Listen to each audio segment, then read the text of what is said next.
Hello everyone, welcome to Nithya Boutique. இன்னைக்கு Nithya Boutiqueல என்ன collections வந்து பார்க்க போறோம் பாத்தீங்கன்னா blouse collections தான் வந்து பார்க்க போறோம். இன்னைக்கு நான் கொண்டு வந்திருக்கிறது எல்லாமே velvet blouseல தான் நான் வந்து கொண்டு வந்திருக்கேன். and affordable priceல நான் வந்து கொண்டு வந்திருக்கேன். first நாம பார்க்க போற கலர் என்னன்னு பாத்தீங்கன்னா brinjal கலர் தான்.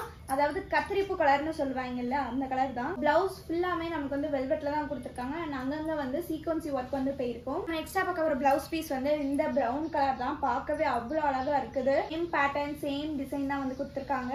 நெக்ஸ்டா பார்க்க போற கலர் வந்து இந்த ரெட் செரி ரெட்னு சொல்வாங்கல்ல அந்த கலர் தான். சோ பார்க்கவே அவ்வளவு பியூட்டிஃபுல்லா இருக்குது. இந்த பிளவுஸ் உங்களுக்கு வேணா ஸ்கிரீன்ஷாட் எடுத்து நித்யா புட்டிக்ங்கிற வாட்ஸ்அப் நம்பருக்கு சென்ட் பண்ணி பர்ச்சேஸ் பண்ணிக்கோங்க. சார் நம்ம பார்க்க போற கலர் வந்து பாத்தீங்கன்னா நேவி ப்ளூ சூப்பரா இருக்குது. வந்து சேம் பேட்டர்ன் சேம் டிசைன்ல தான் வந்து கொடுத்திருக்காங்க. அண்ட் நம்ம நெக்ஸ்டா பார்க்க போற கலர் வந்து இந்த கேண்டி பிங்க் பார்க்கவே அவ்வளவு பியூட்டிஃபுல்லா இருக்குது. இதுவும் வந்து சேம் பேட்டர்ன்ல தான் வந்து இருக்குது. பார்க்க போற பிளவுஸ்க்கு வந்து சூப்பர் டூப்பரான கலர், அதாவது ஒயின் கலர் ரொம்பவே சூப்பரா இருக்குது. நெக்ஸ்டா பார்க்க போற கலர் வந்து இந்த கிரீன் கலர் தான் ரொம்பவே சூப்பரா இருக்குது. சோ இந்த மாதிரி பிளவுஸ் உங்களுக்கு வேணும்னு நினைச்சீங்கன்னா ஸ்கிரீன்ஷாட் எடுத்து நித்யா அப்படிங்கிற வாட்ஸ்அப் நம்பருக்கு சென்ட் பண்ணி பர்ச்சேஸ் பண்ணிக்கோங்க. நெக்ஸ்ட் பார்க்க போற கலர் வந்து இதுவும் வந்து ரொம்பவே சூப்பரான கலர், மயில் கழுத்து கலர். சோ இதுவுமே வந்து சேம் பேட்டர்ன்ல தான் வந்து கொடுத்திருக்காங்க.